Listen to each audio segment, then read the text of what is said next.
Ja sam Davor Ježek, inače sam voditelj banke reproduktivnog tkiva pri KBC Zagreb. Naš cilj projekta je zapravo pokrenuti onkofertilitetne postupke za stanovništvo Republike Hrvatske. U tu svrhu osnivamo 3 banke, banku sjemenika, banku jajnika i banku predpubertalnog sjemenika, što će sve biti objedinjeno u ovoj banci reproduktivnog tkiva.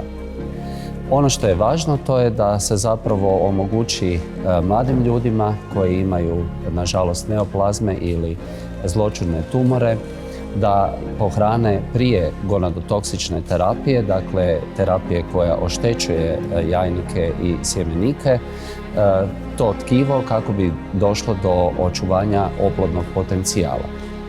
Zaklada Adris omogućuje nabavku vrlo sofisticirane opreme u tu svrhu i zbog toga velika hvala Zakladi Adris. Bez nje ne bi se rodilo mnogo djece koje danas hodaju u Republici Hrvatskoj. Zahvaljujem.